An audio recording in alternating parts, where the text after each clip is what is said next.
Hello and welcome to our channel. We're so glad you could join us today. Get comfortable because we have an exciting story to share with you. Ready? Let's dive right in. The fog hung heavy over the highway, turning the world into a blur of grey. Roman Conway squinted through the ambulance's windshield, his knuckles tight on the steering wheel. The call had come in just moments ago, a multi-car accident, unknown number of victims. Jesus, his partner Francisco G. muttered as they rounded a curve. The scene ahead was like something out of a nightmare: twisted metal, broken glass, and the sharp smell of burning rubber. Roman's training kicked in instantly. Call for backup, he barked at Francisco as he jumped from the ambulance. We're going to need all available units. Roman moved swiftly, assessing the wreckage. A silver sedan caught his attention, or rather, what remained of it. The front was crushed beyond recognition, steam hissing from the mangled hood. As Roman approached, he heard a desperate cry, a woman's scream. "Help! Please, someone help me!" Roman's pulse quickened as he peered through the shattered driver's side window. Inside was a woman, heavily pregnant, her belly pressed against the steering wheel. Blood matted her dark hair, and panic was clear in her wide eyes. "Ma'am, I'm a paramedic," Roman called, already reaching for his tools. "Can you tell me your name?" "Sarah," she gasped. "Please, my baby. Something's wrong." Roman's mind raced. She was pinned, and from the looks of it, in active labor. He'd never delivered a baby in a situation like this, let alone perform a C-section. But as Sarah grimaced through another contraction, Roman knew he had no other choice. "Sarah, listen to me," he said, his voice calm, despite the adrenaline coursing through him. "I'm going to get you out, but I need you to stay calm. Can you do that?" She nodded, tears spilling down her cheeks. Roman moved quickly, cutting through the wrecked door with practiced precision. As he carefully lifted her onto the stretcher, he felt a warm gush of fluid. Her water had broken. "Francisco," Roman called. "I need you over here, now." Francisco hurried over, his face grim as he took in the situation. "We can't move her," Roman said quietly. "The baby's coming, and there may be complications. We have to deliver here." Francisco's eyes widened, but he nodded, already gathering the necessary tools. The next moments blurred into a whirl of focus and urgency. Roman's hands moved with practiced skill, preparing for an emergency C-section.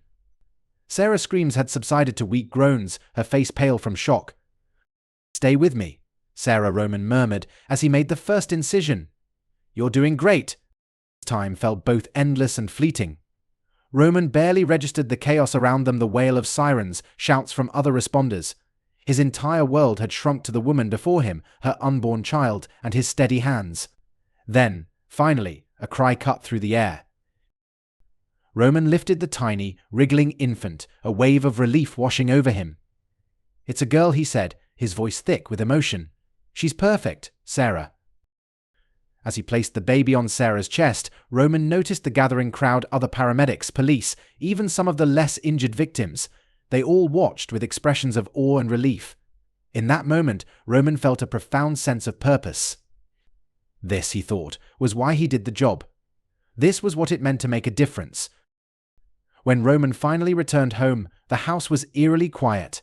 The events of the day still hummed through his body. At the hospital, they had praised him as a hero, but all Roman wanted was a hot shower and some sleep. "Cassandra," he called, dropping his keys onto the table. No response. Roman frowned as he moved through the house. It wasn't unusual for his wife to be out, but something felt wrong. In the kitchen, he noticed the answering machine blinking. He pressed play, half listening as he opened the fridge. "Mr. Conway, this is Janet from First National Bank. I'm calling regarding the recent large withdrawals from your joint account. We just wanted to verify." Roman froze, the carton of orange juice halfway to his lips. Large withdrawals? He hadn't made any. Setting the juice down, a cold dread settled in his stomach.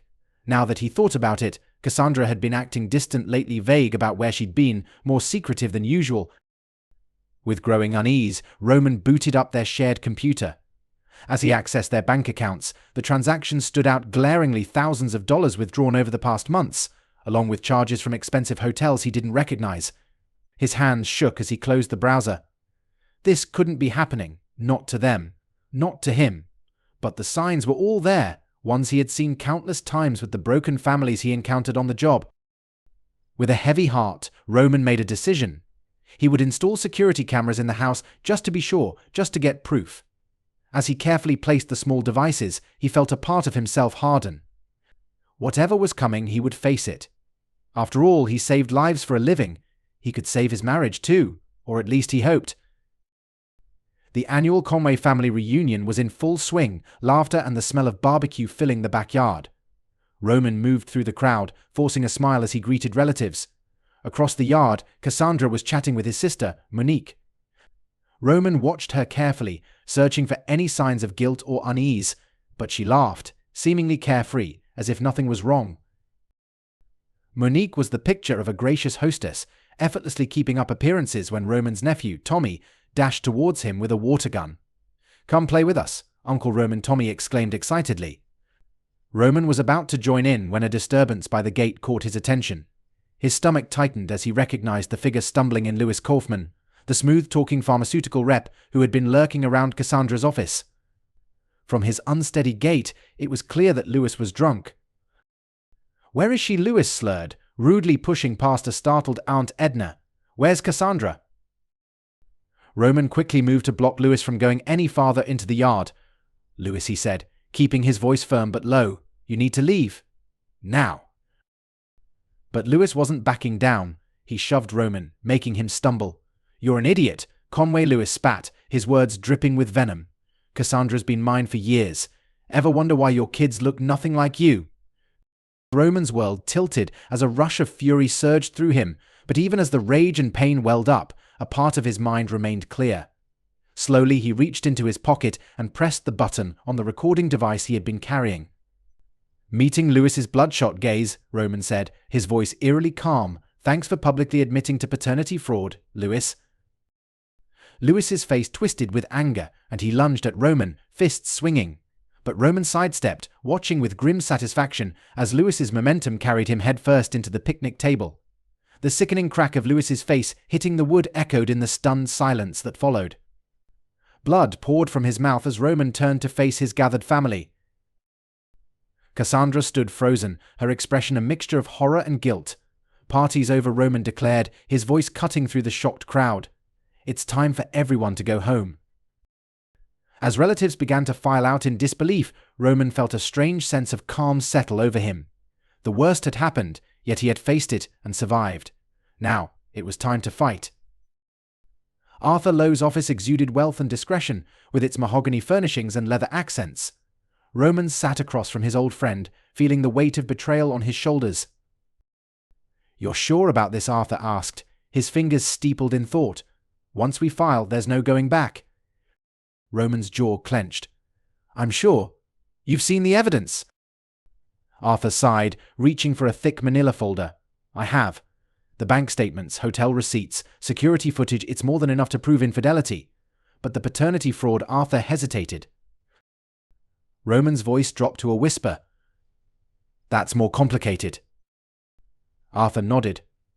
"Louis's drunken confession helps, but we'll need DNA tests to prove it conclusively. Are you prepared to find out the children you've raised might not be yours?" Roman's expression hardened. "I need to know. For their sake and mine." "All right," Arthur agreed. "I'll file for full custody, citing Cassandra's deceit and neglect. But, Roman, you need to be ready. This is going to get ugly." As if on cue, Arthur's phone buzzed. He glanced at it, frowning. It's already starting. The Tribune's running a story on the hero paramedic's shocking divorce. Your personal life is about to become very public. Roman closed his eyes, feeling the weight of the situation bearing down on him. When he opened them, his resolve had only strengthened. Let them come. I have nothing to hide. Leaving Arthur's office, Roman felt a mixture of dread and relief. The truth was out, for better or worse. His thoughts turned to his children waiting at home, oblivious to the storm about to hit their lives. He had done everything he could to protect them, but he knew once innocence was lost, it was gone forever. The following weeks passed in a blur of legal meetings, DNA tests, and dodging reporters camped outside his house. Roman immersed himself in work, finding solace in the routine of saving lives. But even at the hospital, he couldn't escape the whispers and sideways glances from colleagues who had read the salacious headlines. It was Francisco who finally cornered him in the locker room after a long shift. "You can't keep bottling this up, man," he said, his usual light-hearted tone replaced with concern. "Talk to me. What's really going on?" When he finished, Francisco whistled softly. "Jesus, Roman. I had no idea it was that bad. But listen, you're not alone. Whatever you need, I'm here." Roman nodded, deeply appreciative. As he left the station that night, he felt a little lighter. He couldn't control the media circus or predict how the legal battle would end, but at least he wasn't facing it alone. The cases had started slowly, barely making a ripple in Chicago's busy emergency room. A few severe flu patients, nothing unusual for the tail end of winter. But soon the trickle became a flood, and before anyone realized what was happening, the EA was overrun. Roman staggered out of the ambulance, his eyes stinging from lack of sleep. This was his fourth straight shift, and the city showed no signs of slowing down. As he wheeled another struggling patient into the packed ER, he caught sight of Dr. Vella Reeves, the hospital's formidable chief of emergency medicine. Her sharp eyes, framed by wire-rimmed glasses, missed nothing as she directed the chaotic scene with military precision. "Conway," she called, motioning for him to follow her to a quieter corner. Exhaustion momentarily forgotten, Roman complied. "I've been watching you," Dr. Reeves said without preamble. "You've been working non-stop since this outbreak began. Your dedication is impressive." Roman shrugged, uncomfortable with the praise. "Just doing my job, ma-am." Dr. Reeves narrowed her eyes. "It's more than that. I've read about your personal situation." She raised a hand as Roman started to protest. "I'm not here to gossip. I'm here to offer my support." She pulled out a business card and pressed it into his hand. "I understand you're in the middle of a custody battle. If you need a character witness, someone to speak to your work ethic and commitment, I'd be happy to testify." Roman stared at the card, a lump forming in his throat. "Dr. Reeves, thank you," Roman said, unsure of how to express his gratitude. "Just promise me you'll get some rest," she replied, her voice softening. "You're no good to anyone if you work yourself to death. Now go home, Conway. That's an order." As Roman left the hospital, he felt a spark of hope for the first time in weeks. The custody hearings were looming, but now he had an unexpected ally on his side. Maybe, just maybe, things were starting to look up.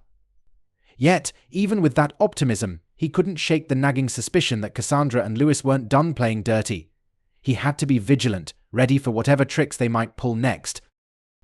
Johnny Quick wasn't exactly known for journalistic ethics. He liked to think of himself as practical, a survivor in the ruthless media world. So when Lewis Kaufman approached him with a tantalizing story and a thick envelope of cash, Johnny didn't blink. "We want you to write a series of articles," Lewis said, his grin oily in the dim light of the bar, questioning Roman Conway's competence as a paramedic. Johnny raised an eyebrow. "Conway? The guy who delivered that baby on the highway? That's a tough sell, man." Lewis didn't flinch. "That's why we're paying you the big bucks, Johnny. Get creative, dig up some dirt. There's got to be something in his past we can twist." As Lewis laid out his scheme, Johnny felt a flicker of unease. Not quite guilt, he'd buried that emotion years ago, but a twinge of discomfort. Still, money was money and times were hard. He'd get the job done. The first article hit like a bombshell. The headline screamed hero, paramedic, savior, or menaced Johnny had done his homework, dredging up every minor complaint, every moment of hesitation in Roman's career, and twisting it into a tale of recklessness and incompetence. Roman stared at the newspaper, his hands trembling with a mixture of fury and disbelief. The article was a masterpiece of insinuation, filled with half-truths that painted him as a danger to those he swore to protect. "This is garbage," Francisco snarled, snatching the paper away. "Everyone knows you're the best paramedic in this city." But the damage was done. As more articles appeared, Roman could feel the shift in public perception. Whispers followed him wherever he went, parents pulled their children closer when he passed by, and even some of his co-workers started giving him wary looks, as if they were starting to believe the accusations. The stress was eating Roman alive. He found himself snapping at the smallest things, the dark circles under his eyes growing as sleep became elusive. It was Francisco who stepped in, dragging Roman to a rundown community center on the edge of town. "What are we doing here?" Roman asked, eyeing the graffiti-covered walls skeptically. Francisco grinned. You need an outlet, man. Something to take your mind off all this crap. They run a youth mentoring program here. I figured, who better to inspire some troubled kids than Chicago's finest paramedic?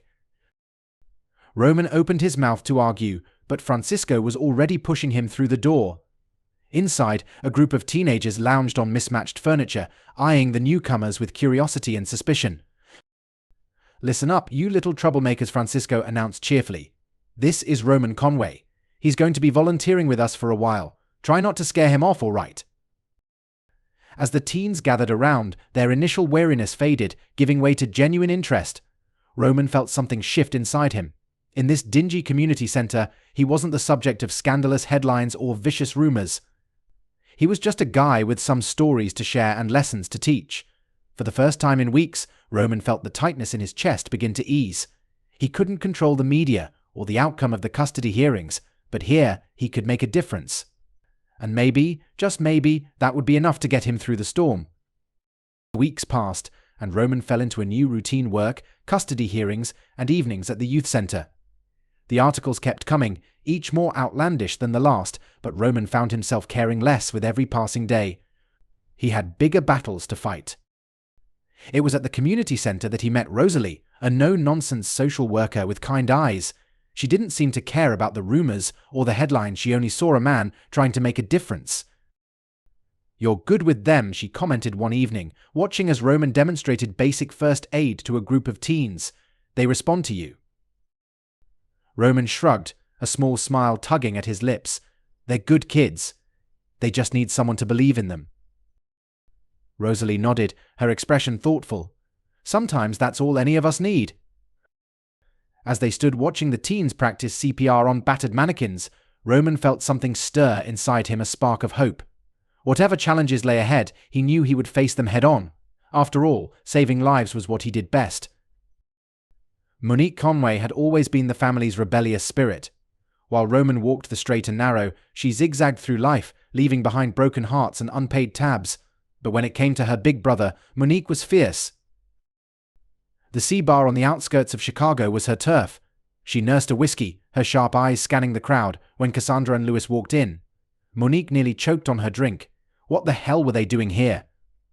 Slouching lower in her booth, Monique pulled the brim of her hat down. The estranged couple didn't notice her as they slid into a nearby booth, their heads close in hushed whispers.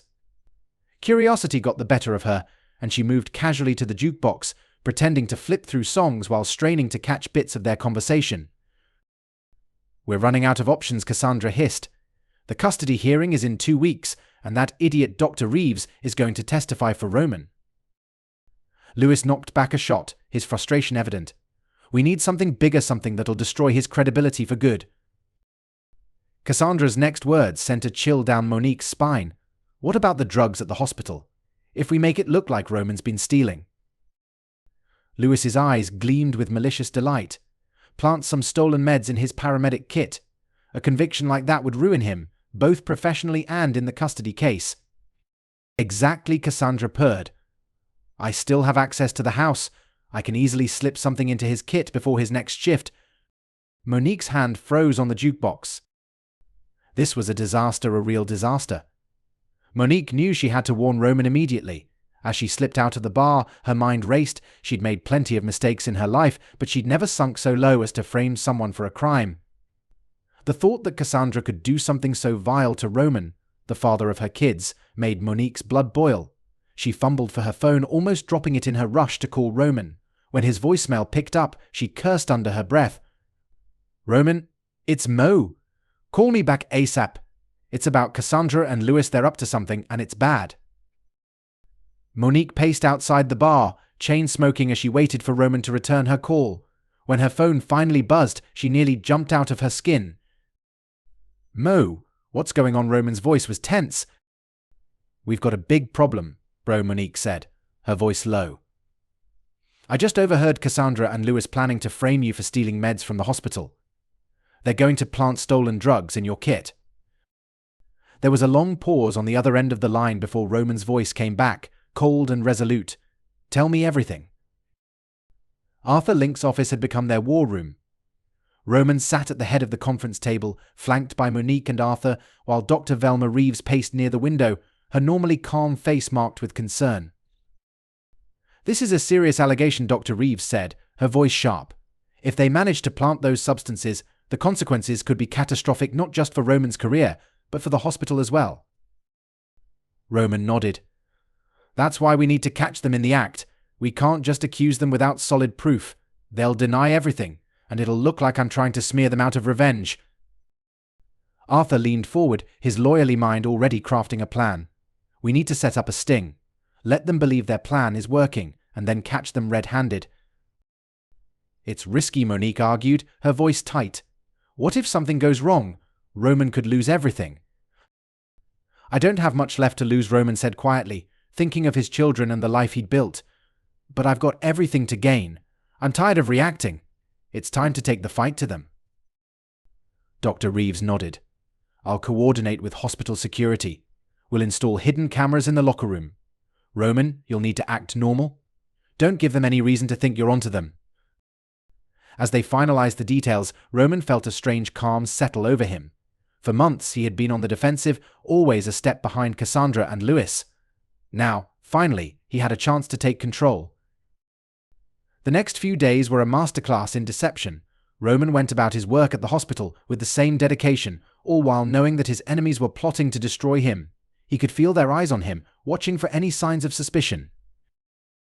The night of the setup, Roman's nerves were on edge. He clocked in as usual, exchanged pleasantries with colleagues, and walked to his locker, feeling the weight of what was about to happen. He could almost sense the trap about to spring. "Conway," Dr. Reeves called out across the locker room. "I need you in my office now." Roman turned, catching a glimpse of Cassandra hovering near the lockers, her expression twisted with frustration. Suppressing a smile, he followed Dr. Reeves out of the room. In her office, Dr. Reeves spoke loudly, her voice clear for the hidden microphones. "I'm placing you on administrative leave immediately. There have been concerns raised about your conduct." Roman played his part, protesting his innocence with just the right amount of confusion and indignation. As he left her office, he saw Cassandra slip into the locker room. The trap was sprung. Hours later, Roman sat in a dimly lit security office, watching the events unfold on multiple screens. There was Cassandra, approaching his locker with Lewis keeping watch. Roman clenched his fists as he watched his estranged wife plant the stolen drugs in his kit. It was one thing to know what they were planning, but another to actually witness it happening. Just as Cassandra shut the locker, the room's lights flicked on and police officers swarmed in, led by Dr. Reeves herself. "Cassandra Kaufman, Lewis Kaufman, you're under arrest for attempted evidence tampering and conspiracy to commit fraud," the lead officer announced. The look of shock and betrayal on Cassandra's face as she was cuffed was almost satisfying. As the adrenaline began to fade, Roman felt an overwhelming sense of exhaustion. This wasn't a victory to celebrate, it was the final nail in the coffin of a marriage that had long since died. But as he watched the police car drive away with Cassandra and Lewis inside, Roman felt something else, hope. For the first time in months, the future didn't seem quite so bleak. The courtroom was packed. Rows of faces were all focused on the elevated bench where Judge Ethel Blackwell presided. Roman sat at the plaintiff's table, Arthur by his side. Across the aisle, Cassandra and Lewis looked pale and defeated, their lawyer urgently whispering to them. Judge Blackwell's gavel slammed down, silencing the murmurs in the room. "In the matter of Conway versus Kaufman, this court is now in session." What followed was a brutal dissection of Cassandra and Lewis's actions. Arthur presented overwhelming evidence, financial records detailing Cassandra's embezzlement from their joint accounts, DNA tests proving Lewis's paternity, and most damning of all, the video footage of their attempt to frame Roman. Dr. Reeves testified, her words laced with righteous anger. "In all my years of medicine, I've never seen such blatant disregard for ethics and basic human decency." As the proceedings dragged on, Roman's eyes were drawn to Cassandra. She was once the woman he loved, the mother of his children. How had it come to this? He searched her face for any sign of remorse, any glimpse of the person he once knew, but all he saw was a cold, defiant mask. Finally, after what seemed like an eternity, Judge Blackwell cleared her throat. The courtroom fell silent, everyone straining to hear her decision. "The actions of the defendants, Cassandra and Lewis Kaufman, are nothing short of reprehensible." She began. her voice commanding the room. They have carried out a calculated campaign of fraud, defamation, and attempted evidence tampering. Their blatant disregard for the law and basic human decency is appalling. Her steely gaze landed on Cassandra and Lewis. You are facing multiple criminal charges, including fraud, defamation, and attempted evidence tampering. This court recommends the maximum penalties allowed by law. A gasp rippled through the courtroom. Roman sat motionless, barely daring to breathe. Judge Blackwell continued, "Furthermore, in the matter of child custody, this court grants full custody to Roman Conway, along with a substantial financial settlement to be paid by the defendants." The gavel fell with a decisive crack. It was over. As the bailiffs moved to escort Cassandra and Lewis out, Roman stood, knowing he needed to say something, to find some closure in this moment. "Cassandra, Lewis," his voice echoed in the sudden quiet of the courtroom. They turned toward him, Cassandra's eyes shimmering with unshed tears, while Lewis's face remained a mask of bitter defeat. "You tried to destroy everything I cared about," Roman said, his voice steady despite the whirlwind of emotions. "I will never forgive your betrayal, but I refuse to let it define me. I will use this experience to be a better father and a better paramedic." As they were led away, Roman felt a weight lift from his shoulders. It wasn't happiness, not yet, but it was the first step toward healing. Outside the courthouse, a throng of reporters waited, eager for a statement. Roman pushed past them, ignoring their shouts. He had more pressing matters to focus on: his children. He had so much time to make up for. Months passed, and the city of Chicago gradually recovered from the flu outbreak that had nearly crippled it. On a crisp autumn morning, Roman stood before a gathered crowd in Millennium Park, his paramedic uniform freshly pressed. Mayor Lori Lightfoot approached the podium, her expression solemn.